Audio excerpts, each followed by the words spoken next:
Binaha rin ang bahagi ng Skyway at grade sa Bikutan dahil naman umano sa barang idinulot ng expansion ng isang mall. Damay tuloy ang trapiko hanggang elevated Skyway. Nakatutok live si Chino Gaston. Chino? Connie, pambihirang traffic sa northbound lane ng South Luzon Expressway at magkabilang lanes ng at-grade o yung ground level highway mula Alabang hanggang Magallanes ang dulot ng pagbaha dito sa may Bikutan Interchange dala ng malakas na buhos ng ulan mula pa kagabi. Pero Connie, sa ngayon ay wala na yung baha, no? At tuloy-tuloy na rin ang daloy ng traffic matapos tanggalin nga yung naipong tubig at paghupa na rin ng malakas na ulan.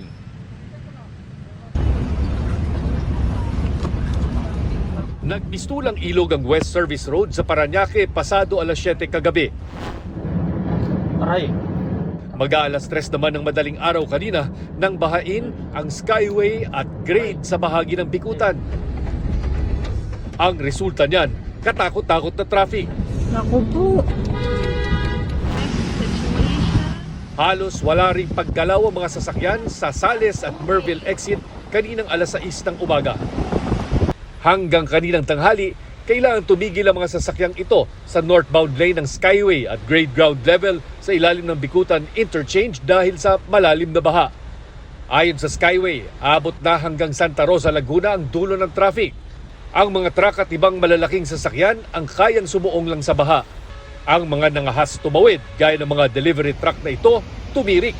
Naglagay rin ng water pump ang pamunuan ng Skyway para mabawasan ang naipong tubig. Tumirik kaya sa malalim na tubig. Pinatawag ng empleo namin. Malalim na tubig. Oo, lalim.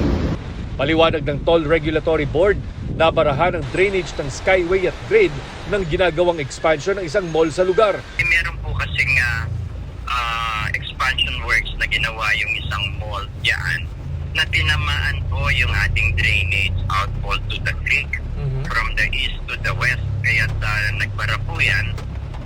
At yan po ang nagdudulot at naging sanhi ng pagbaha dito sa area yan na hindi naman po dating binabaha. Ganito rin ang sabi ng pamunuan ng Skyway. Nitong Pebrero raw nila na trace ang dahilan ng pagbaha ay ang construction na ito na labas daw sa kanilang kontrol.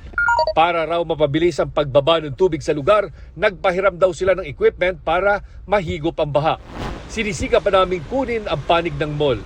Nag-abiso na ang Toll Regulatory Board o TRB sa mga motorista na gamitin muna ang elevated Skyway papasok o palabas ng Metro Manila.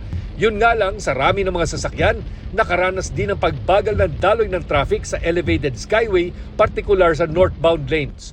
Ang pagtukod ng traffic, nagdulot na rin ng iba pang traffic sa C5 at mga karugtong na mga kalsada gaya ng EDSA. Ang magkaroon po ng medyo traffic dito sa South Luzon, naapektuhan na po yung ating C5 Road, East Service Road, West Service Road at saka yung South Super Highway. Naging chain reaction na po dahil sa mabagal po ng flow.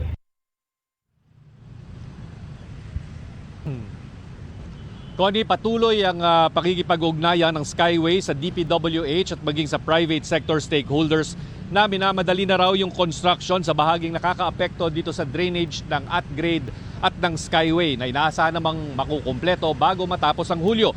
Ang TRB naman ay umaasang matatapos ang construction ngayong linggo, lalo't nagkaroon ng delay sa pagtapos nito. Connie.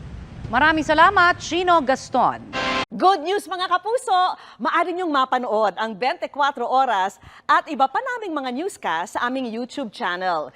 I-click lang ang subscribe button na lalabas sa screen. Sa mga kapuso abroad, maaari niyo kaming masubaybayan sa GMA Pinoy TV at sa www.gmanews.tv.